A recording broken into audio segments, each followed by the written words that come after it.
আসসালামু আলাইকুম ওয়া রাহমাতুল্লাহি ওয়া বারাকাতুহু। প্রিয় শিক্ষার্থীবৃন্দ,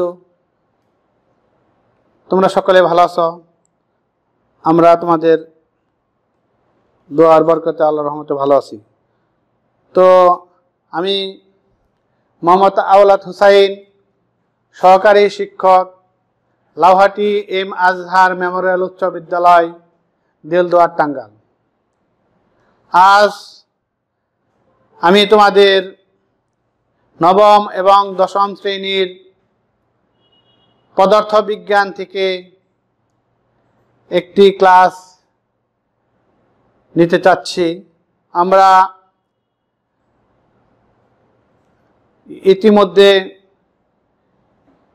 এই অধ্যায়ের ষষ্ঠ অধ্যায়, বস্তুর উপর তাপের প্রভাব, এর অধ্যায় থেকে আমরা একটি ক্লাস অলরেডি নিয়েছি, যেটা ছিল তাপমাত্রার বিভিন্ন স্কেলের মধ্যাকার সম্পর্ক। এখান থেকে আমরা তোমাদের এই সম্পর্কটা প্রমাণ করে দেখিয়েছি এবং কিছু গাণিতিক সমস্যার সমাধান অলরেডি করেছি। আশা রাখি তোমরা সে বিষয়ে অবগত আছো। তো আজ আমরা এই বিষয়ে এই অধ্যায় থেকে আজ যে ক্লাসটা নিতে চাচ্ছি এটা অত্যন্ত গুরুত্বপূর্ণ। কঠিন পদার্থের দৈর্ঘ্য প্রসারণ সহ নির্ণয়ের রাশিমালা প্রতিপাদন। তো আমাদের এই থিওরি থেকে আমাদের যে বিষয়টা জানতে হবে, থিওরিটা আমাকে জানতে হবে এবং কি থিওরি থেকে গাণিতিক সমস্যার সমাধান করতে হবে। এটা এসএসসি পরীক্ষার্থীর জন্য অত্যন্ত গুরুত্বপূর্ণ একটা অধ্যায়।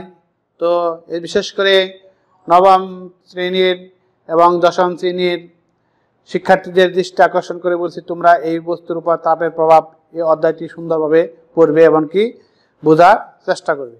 তো আমরা প্রথমে বলি যে দৈর্ঘ্য প্রসারণ সহগ। দৈর্ঘ্য প্রসারণ কি আমাকে জানতে হবে। যে কঠিন কোনো বস্তুকে যদি আমরা তাপ প্রয়োগ করলে নির্দিষ্ট দিকে দৈর্ঘ্য বরাবর যে প্রসারণ হয় তাকেই বলা হয় বস্তুটির দৈর্ঘ্য প্রসারণ সহগ। তো অর্থাৎ যে আমরা কঠিন বস্তু, আমরা কিন্তু বস্তু কঠিন, তরল এবং বায়ু। কঠিন একটা লোহার দণ্ড, হ্যাঁ, এটাকে আমরা যদি তাপ প্রয়োগ করি তাহলে কি লক্ষ্য করবে, এটা কি হবে, এটা তাপ প্রয়োগ করতে করতে আস্তে আস্তে কি হবে, এটা একটা নির্দিষ্ট দিকে, ঠিক আছে, এটা দৈর্ঘ্য বরাবর বৃদ্ধি পাবে এবং নির্দিষ্ট দিকে দৈর্ঘ্য বরাবর যে বৃদ্ধি হয় সেই তাকে ওই বস্তুটির কি বলা হয়, দৈর্ঘ্য প্রসারণ বলা হয়। সাধারণত আমরা দৈর্ঘ্য প্রসারণ সহগকে আলফা দ্বারা প্রকাশ করে থাকি। দৈর্ঘ্য প্রসারণ সহগকে আমরা আলফা দ্বারা প্রকাশ করে থাকি। তো আসো আমরা এই বিষয়ের সংজ্ঞাটা একটু দেখি। হ্যাঁ, আমরা শিক্ষার্থীবৃন্দ তোমরা ব্ল্যাকবোর্ডের দিকে লক্ষ্য করো। তো ষষ্ঠ অধ্যায়, বস্তুর উপর তাপের প্রভাব। কঠিন পদার্থের দৈর্ঘ্য প্রসারণ সহগ ও দৈর্ঘ্য প্রসারণ সহগ। কঠিন বস্তুকে তাপ প্রয়োগ করলে নির্দিষ্ট দিকে দৈর্ঘ্য বরাবর যে প্রসারণ হয় তাকে বস্তুটির দৈর্ঘ্য প্রসারণ বলে।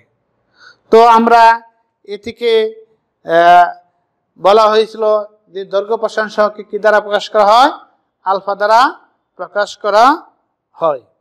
তো এখন আসো আমাদের এই দৈর্ঘ্য প্রসারণ সহগের রাশিমালা আমরা এখন প্রতিপাদন করতে যাচ্ছি। তো আমরা এল ওয়ান দিলাম, লেন্থ অর্থাৎ কি দৈর্ঘ্য, আমরা দৈর্ঘ্যকে আমরা কি দ্বারা প্রকাশ করা হয়, এল। আর তাপমাত্রাকে সাধারণত কি থিটা ওয়ান। থিটা ওয়ান আমাদের মোট কথা কি আদি তাপমাত্রা, ঠিক আছে, স্টার্টিং যে টেম্পারেচার সেটাকে বলা হয় থিটা ওয়ান বা আদি তাপমাত্রা।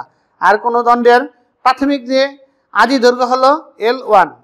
তাপমাত্রা সেটা বৃদ্ধি পেয়ে দৈর্ঘ্য বৃদ্ধির সূত্র আমরা বলতে পারি যে শেষ দৈর্ঘ্য, অর্থাৎ কি শেষ দৈর্ঘ্য যতটুকু বৃদ্ধিপ্রাপ্ত হলো তাপের ফলে যেটুকু বৃদ্ধি হলো সেটা হলো এল টু।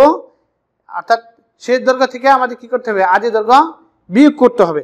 তাহলে আমরা দৈর্ঘ্য বৃদ্ধি আমরা লিখতে পারবো কি, তাপমাত্রা বৃদ্ধি আমাদের কি চূড়ান্ত তাপমাত্রা, অর্থাৎ কি সর্বশেষ সর্বোচ্চ যে তাপমাত্রা সেখান থেকে আমাদের কি করতে হবে, আদি তাপমাত্রা আমাদের বিয়োগ করতে হবে। এখানে হবে কি θ2 মাইনাস θ1।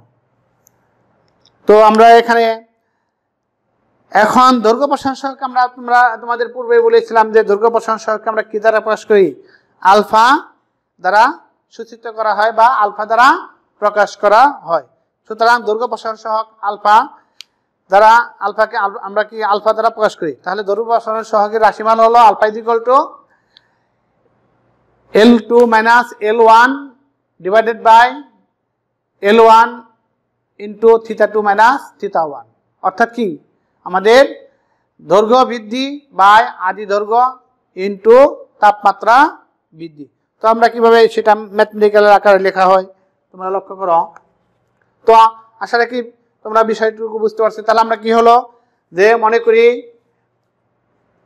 θ1 তাপমাত্রায় কোনো দণ্ডের দৈর্ঘ্য কত আমাদের L1, তাপমাত্রা বৃদ্ধি পেয়ে θ2 হলে শেষ দৈর্ঘ্য হলো আমাদের L2।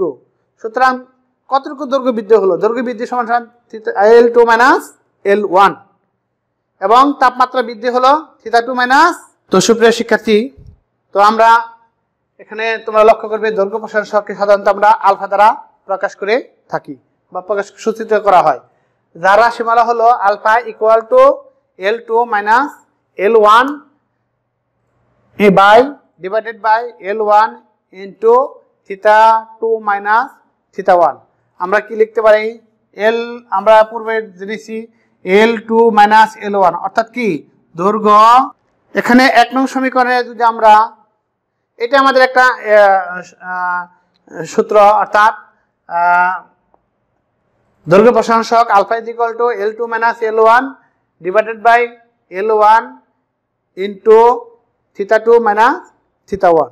তো এখন আমরা 1 নং সমীকরণে যদি আদি দৈর্ঘ্য L1 সমান 1 এবং তাপমাত্রা বৃদ্ধিকে আমরা 1 কেলভিন ধরা হয়, তাহলে আমাদের কি আসে লক্ষ্য করি। 1 নং শিক্ষার্থীবৃন্দ, তো আমরা দৈর্ঘ্য প্রসারণ সহগকে আমরা আলফা দ্বারা প্রকাশ করেছি। আমরা পূর্বে বলেছিলাম দৈর্ঘ্য প্রসারণ সহগকে আলফা দ্বারা প্রকাশ করা হয়, যার রাশিমালা হলো নিম্নরূপ alpha equal to L2 minus L1 divided by L1 into θ2 minus θ1। তো আমরা আলফা ইকুয়াল টু একটা সমীকরণ পেলাম, সমীকরণ দেওয়া হলো 1 নং সমীকরণ। এই 1 নং সমীকরণ ব্যবহার করে আমাদেরকে গাণিতিক সমস্যার সমাধান করতে হবে। তো এই বিষয়টা আমাদের মনে রাখতে হবে। আসলে এই সংজ্ঞাকে আমরা বাংলায় নিম্নরূপ বলতে পারি, অর্থাৎ আলফা ইকুয়াল টু দৈর্ঘ্য প্রসারণ সহগ, আলফা ইকুয়াল টু দৈর্ঘ্য বৃদ্ধি অর্থাৎ কি L2 মাইনাস L1 অর্থাৎ দৈর্ঘ্য বৃদ্ধি ডিভাইডেড বাই L1 হলো আদি দৈর্ঘ্য গুণন θ2 মাইনাস θ1 অর্থাৎ কি তাপমাত্রা বৃদ্ধি। তো 1 নং সমীকরণে আমরা এই সমীকরণে 1 নং সমীকরণে L1 সমান 1 এবং θ2 মাইনাস θ1 সমান 1 কেলভিন ধরা হলে তার আমাদের আলফা আসে L2 মাইনাস L1 অর্থাৎ দৈর্ঘ্য বৃদ্ধি। সুতরাং আমরা বলতে পারি 1 মিটার দৈর্ঘ্যের কোনো কঠিন পদার্থের বা দণ্ডের তাপমাত্রা 1 কেলভিন বৃদ্ধি করলে যতটুকু দৈর্ঘ্য বৃদ্ধি পায় তাকে ওই দণ্ডের উপাদানের দৈর্ঘ্য প্রসারণ সহগ বলা হয়। তো একে আমরা কেলভিন ইনভার্স দ্বারা প্রকাশ করে থাকি, কে ইনভার্স 1। অর্থাৎ এখন লক্ষ্য করো যে তামার দৈর্ঘ্য প্রসারণ সহগ 16.7 পুরান 10⁻⁻6 বলতে আমরা কি বোঝাই, তামার দৈর্ঘ্য প্রসারণ সহগ 16.7 গুণন 10⁻⁻6 বলতে বোঝায় 1 মিটার দৈর্ঘ্যের তামার দণ্ডের তাপমাত্রা 1 কেলভিন বৃদ্ধি করলে এর দৈর্ঘ্য 16.7 গুণন 10⁻⁻6 মিটার বৃদ্ধি পায়। তো আমরা এবার চলো এই সূত্র প্রয়োগ করে, অর্থাৎ alpha equal to θ2 minus θ1 divided by L1 into θ2 minus θ1, এই সূত্র প্রয়োগ করে আমরা এই গাণিতিক সমস্যার সমাধান করব। আমরা এখন একটি গাণিতিক সমস্যা সমাধান করার চেষ্টা, প্রিয় শিক্ষার্থীবৃন্দ। তো আমরা কঠিন পদার্থের দৈর্ঘ্য প্রসারণ সহগের থেকে রাশিমালা প্রতিপাদন শিখেছি অলরেডি। তো এখান থেকে আমরা সূত্রটা ছিল alpha equal to L2 minus L1 divided by L1 into theta 2 minus theta 1।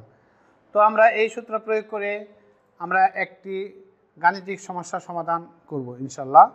তো তোমরা ব্ল্যাকবোর্ডের দিকে লক্ষ্য করবে যে 20 ডিগ্রি তাপমাত্রায় একটি ইস্পাত দণ্ডের দৈর্ঘ্য 100 মিটার এবং 100.03 মিটার হলে ইস্পাত দণ্ডের দৈর্ঘ্য প্রসারণ সহগ নির্ণয় করো।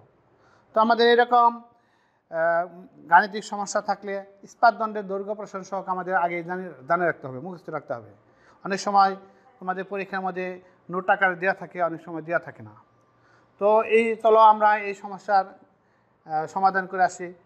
তোমরা লক্ষ্য করবে যে এখানে কি কি দেওয়া আছে। প্রথমে আমরা 20 ডিগ্রি তাপমাত্রা কিন্তু আমাদের দুইটা আছে, একটা 20 আর একটা আছে কত 50। আমরা এখানে থিটা 1 হলো আমাদের আদি তাপমাত্রা আর থিটা 2 হলো আমাদের শেষ তাপমাত্রা। তো সেক্ষেত্রে আমাদের এখানে আর দৈর্ঘ্য আছে আমাদের 100 মিটার, এটাকে বৃদ্ধি হয়ে তাপের ফলে বৃদ্ধি পেয়ে 100.03 মিটার হলো। তো এখানে আদি দৈর্ঘ্য হলো L1 এবং শেষ দৈর্ঘ্য হলো L2। তো আমরা আদি দৈর্ঘ্য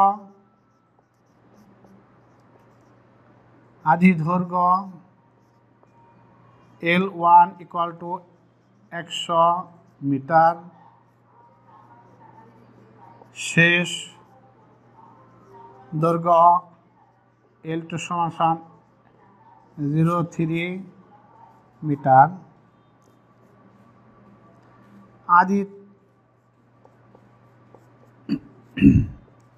আদি তাপমাত্রা থিটা 1 ইকুয়াল টু 20 ডিগ্রি, শেষ তাপমাত্রা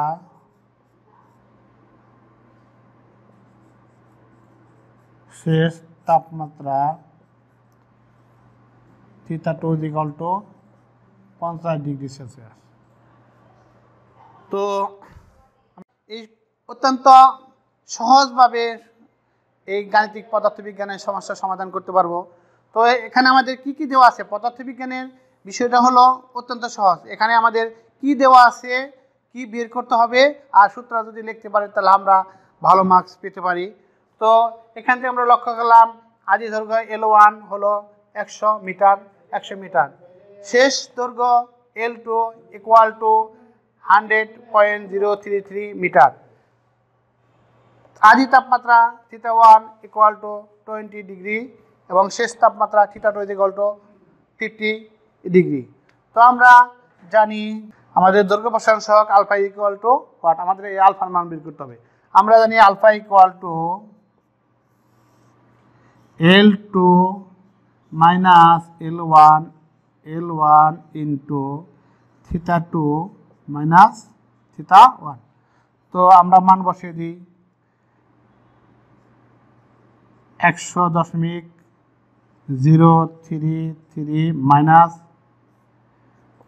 100 ডিভাইডেড বাই আমাদের L1 100 ইন্টু 50 মাইনাস 30। আমাদের মাইনাস করলে আসছে কত 0.033 100 ইন্টু 20। আমরা এটাকে ডিভাইডিং করলে 111 পূরণ 10 to the power minus 6 kelvin answer.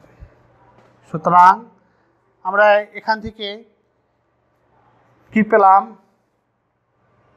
L2 আমাদের মান আছে কত 100.03 minus L1 100 divide by L1 100 theta 2 50 theta 1 30। তাহলে আমরা মাইনাস করলাম 0.033 100 ইন্টু এখানে মাইনাস করলে 50 থেকে 50 থেকে 30 গেলে আমাদের কত থাকবে? 30 গেলে 20। তো আমরা by using calculator, scientific calculator ব্যবহার করে 11 পূরণ 10 টু দি পাওয়ার মাইনাস আর কে ইনভার্স 1, এটা হলো আমাদের দৈর্ঘ্য প্রসারণ ছক। কিসের? ইস্পাতের দৈর্ঘ্য